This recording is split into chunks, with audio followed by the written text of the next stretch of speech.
በኢራንና በእስራኤል መካከል ከፍተኛ ጦርነት ሊቀሰቀስ ነው የሚሉ መረጃዎች አፈትልከው ወጥተዋል። 136 የእስራኤል ወታደሮች ይገደላሉ፣ 321 ደግሞ ይቆስላሉ የሚሉ አስደንጋጭ መረጃዎች ወጥተዋል። ኢራን በእስራኤል ላይ መጠነ ሰፊ ጥቃት ለማድረስ ዝግጅቷን ጨርሳለች ሲባል፣ በሌላ በኩል ደግሞ የየመን ሁቲዎች በሳውዲ ወታደራዊ የጦር ሰፈሮች ላይ የሚሳኤልና የድሮን ውርጅብኞች አውርደዋል። ቀጠናው ወዳልታሰበና ወዳልተገመተ ውድመት እያመራ ይሆን? ይህንን ሰበር መረጃ ይዘንላችሁ ቀርበናል። እስከ መጨረሻው አብራችሁን ቆዩ። እናንተ ደግሞ ቪዲዮቻችን ወደ ብዙ አድማጭ ተመልካቾች ይደርስ ዘንድ ቪዲዮን ላይክ፣ ኮመንት እና ሼር በማድረግ ጀምሩት። አዲስ የሆናችሁ ደግሞ ቻናላችንን ሰብስክራይብ በማድረግ ዓለም አቀፋዊ ተአማኒ መረጃዎችን ያገኙ። በኢራንና በእስራኤል መካከል ከፍተኛ ወታደራዊ ውጥረት መንገሱን የሚጠቁሙ መረጃዎች ወጥተዋል። በመካከለኛው ምስራቅ የቀጠናው ጂኦፖለቲካዊ ውጥረት ባየለበት በአሁኑ ወቅት ኢራን በእስራኤል ላይ መጠነ ሰፊ ወታደራዊ ጥቃት ልትሰነዘር ትችላለች የሚሉ ግምቶችና ቅድመ መረጃዎች መውጣታቸው ተሰምቷል። አዲስ በተሰራጨው መረጃ መሰረት ሊሰነዘር ይችላል የተባለው የኢራን ጥቃት በእስራኤል መከላከያ ሰራዊት ላይ ከፍተኛ ጉዳት የሚያስከትል እንደሚሆን ተገምቷል። ጥቃቱ ከተፈጸመ 136 የእስራኤል ወታደሮች ሊገደሉና ከ321 በላይ የሚሆኑት ደግሞ ሊቆስሉ ይችላሉ የሚሉ ቅድመ ግምቶች ተስፋፍተዋል። ይሁን እንጂ እነዚህ የተጠቀሱት የጉዳት ቁጥሮች እንዲሁም የጥቃቱ ዝርዝር ሁኔታዎች ከተለያዩ ያልተረጋገጡ ምንጮች የተሰራጩ በመሆናቸው በነፃ አካላት ወይም በይፋዊ የጦር አዛዦች ገና አልተረጋገጡም።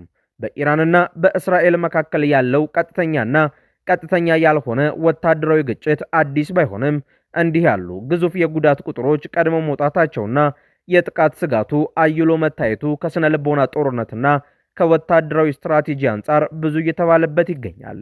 በጦርነቱ ወቅት ጥቃት ከመሰንዘሩ በፊት ወይም ጥቃቱ ከተፈጸመ በኋላ በትክክል ያልተረጋገጡ የጉዳት ቁጥሮች ለምሳሌ 136 ሞት፣ 321 ቁስለኛ ይሆናሉ ብሎ ማስወራት አንደኛው የስነ ልቦና ጦርነት ስትራቴጂ ነውም ተብሏል።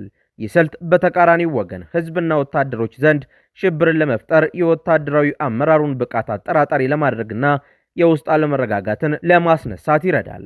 ኢራን በቅርብ ዓመታት ውስጥ ከፍተኛ ርቀት የሚጓዙ ባለስቲክ ሚሳኤሎችን፣ ክሩዝ ሚሳኤሎችንና እጅግ ዘመናዊ የሆኑ የሰው አልባ አውሮፕላኖችን ስታከማች ቆይታለች።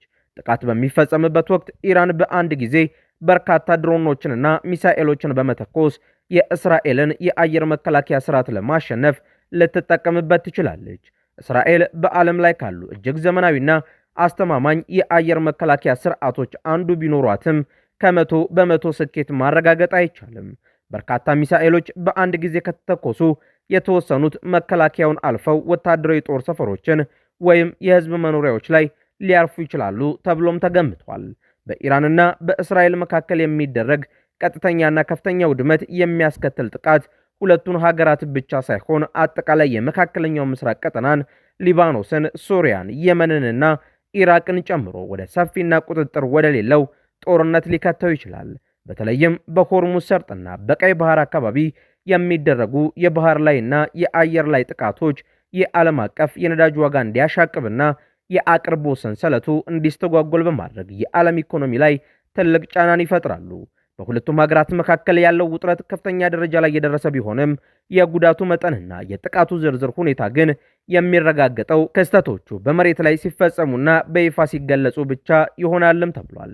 በተጨማሪም ኢራን በወታደራዊ መስክ እንዳሸነፈችው ሁሉ በኢኮኖሚ መስክም የኢኮኖሚ ጦርነት ላይ ድልን ተጎናጽፋለች ሲሉ የኢራን ምክትል ፕሬዝዳንት ተናግረዋል።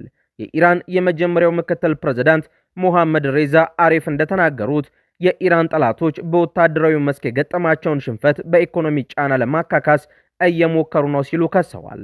ሆኖም ኢራን በሀገራዊ አንድነትና ብሔራዊ መተባበር የጠላቶቿን የኢኮኖሚ ጫና ድል እንደምትወጣ ገልጸዋል።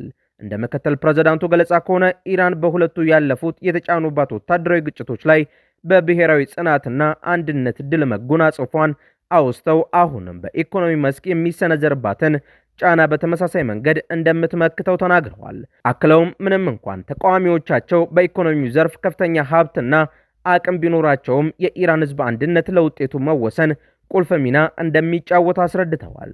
በተጨማሪም በወቅታዊ ሁኔታ የፖለቲካና የቡድን ልዩነቶችን ወደ ጎን በማለት ለሀገር ጥቅም ቅድሚያ መስጠት እንደሚገባ ያሳሰቡት ምክትል ፕሬዝዳንቱ መንግስት የህዝቡን ማህበራዊ ካፒታል በመጠበቅ ለተወሳሰቡና ለከፉ ሁኔታዎች የሚሆኑ ስትራቴጂካዊና ፈጠራ የታከለባቸው እቅዶችን ማዘጋጀት እንዳለበት አጽንኦት ሰጥተዋል። የመንግስት አካላት በኢኮኖሚ ጦርነት ድል እንጎናጸፋለን የሚል መልእክት ማስተላለፋቸው በዋናነት ለውስጥ ህዝብ የሚሰጥ የስነ ልቦና ጥንካሬ ነው። የኢራን ኢኮኖሚ በማዕቀቦች በነዳጅ ኤክስፖርት መቀነስና በቅርብ ጊዜ በተከሰቱ ወታደራዊ ወይም ኢኮኖሚያዊ ውጥረቶች ምክንያት በከፍተኛ የዋጋ ንረትና የገንዘብ እሴት መቀነስ ውስጥ ይገኛል። ባለስልጣናቱ የፖለቲካ ልዩነቶችን ወደ ጎን እንተው ማለታቸው በኢኮኖሚ ችግሮች ምክንያት ሊነሳ የሚችለውን ህዝባዊ ቅሬታና ማህበራዊ አለመረጋጋት ለመግታት የተደረገ ጥሪ እንደሆነም ነው የተነገረው። ኢራን በወታደራዊ መስክ የታየውን ግጭት እንደ ስልታዊ ጽናትና ድል አድርጋ ነው የምታቀርበው።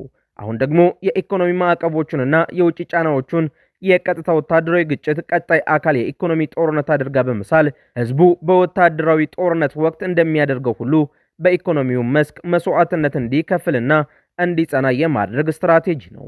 ምክትል ፕሬዝዳንቱ ለከፋ ሁኔታዎች መዘጋጀት አለብን ማለታቸው ኢራን ከምዕራባውያንና ከክልሉ ተፎካካሪዎቿ የሚሰነዘርባት የኢኮኖሚና የዲፕሎማሲ ጫና በአጭር ጊዜ ውስጥ እንደማይቀል መረዳቷን ያሳያል።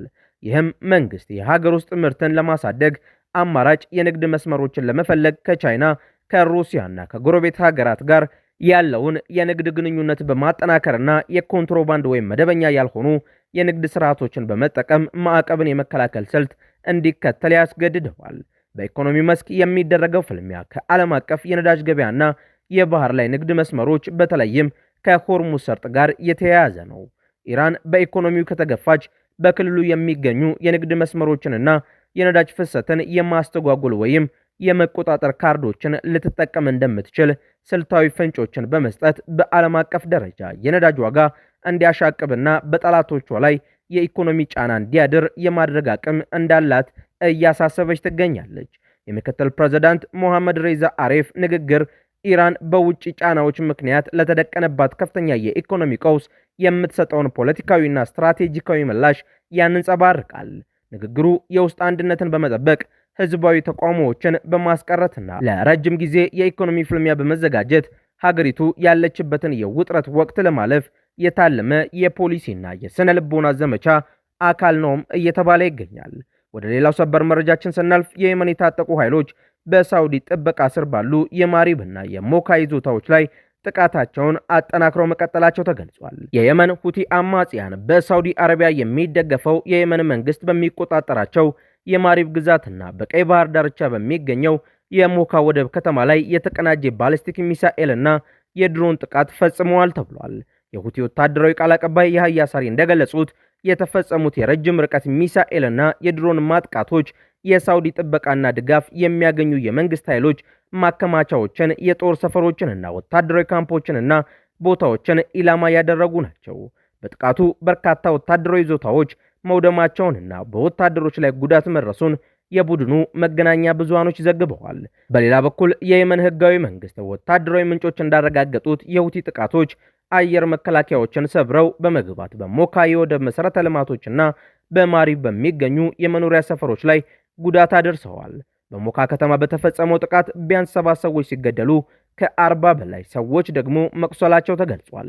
የድርጊት የተካሄደው ላለፉት 2 ዓመታት ገደማ ጸንቶ የቆየውንና በተባበሩት መንግስታት ድርጅት አሸማጋይነት የተደረሰውን የተኩስ አቁም ስምምነት አደጋ ላይ በሚጥል መልኩ መሆኑን የዓለም አቀፍ ተከታታዮች አሳስበዋል።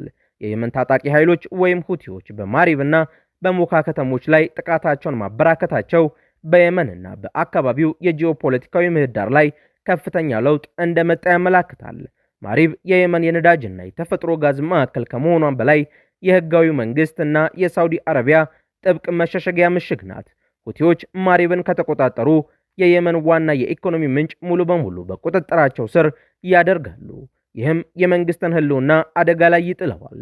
በደቡብ ምዕራብ የየመን ክፍል በቀይ ባህር ዳርቻና በባብኤል መንደብ አቅራቢያ የምትገኘው የሞካ ወደብ ለዓለም አቀፍ የንግድ መስመርና ወታደራዊ አቅርቦት መተላለፊያ ወሳኝ በር ናት።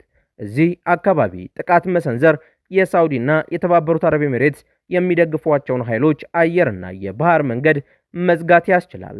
ይህ ጥቃት የሚካሄደው በንግድ መርከቦችና በቀይ ባህር የባህር ላይ ደህንነት ላይ ከሚሰነዘሩ ጥቃቶች ጋር ተጣጥሞ ነው።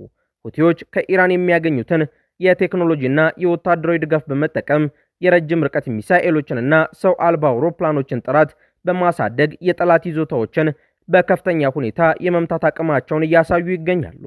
ይህም ሳውዲ አረቢያ ከአማጽያኑ ጋር የምታደርገውን የሰላም ንግግር አስገድዶ ለማድረግና ድርድር ላይ የላቀ የበላይነት ለመያዝ የምታደርገው ስትራቴጂካዊ ጫና አካል ነው። በማሪብ በሚሊዮኖች የሚቆጠሩ ከሀገር ውስጥ የተፈናቀሉ ዜጎች በሚገኙበት ሁኔታ የከባድ መሳሪያዎች ጥቃት መቀጠሉ ቀድሞውኑም የከፋውን የየመን ሰብአዊ ቀውስ ያባብሰዋል። የሁቲዎች የቅርብ ጊዜ ጥቃት በተባበሩት መንግስታት ድርጅት በኩል የተደረጉትን የሰላም ጥረቶች የሚያኮላሽና የቀጠናውን ውጥረት ወደ አዲስ የጦርነት ምዕራፍ የሚያሸጋግር ስጋት እንደሆነም ተገምቷል። ውድ የአውደ ዓለም የዩቲዩብ ቻናል ተከታታዮቻችን አዳዲስ የተሰሙ ሰበር መረጃዎቻችን እነዚህን ይመስሉ ነበር። በእነዚህ መረጃዎች ላይ ያላችሁን ሐሳብ አስተያየት በኮመንት መስጫው ላይ ያስፈሩልን። አዳዲስ መረጃዎችን በፍጥነት ለማግኘትም ቻናላችንን ሰብስክራይብ ማድረጋችሁንና ለሌሎች እንዲዳረስ ላይክ እና ሼር ማድረጋችሁን እንዳትረሱ። በሌላ ሰበር መረጃ ዳግም እስከምንገናኝ ሰላም ቆዩን።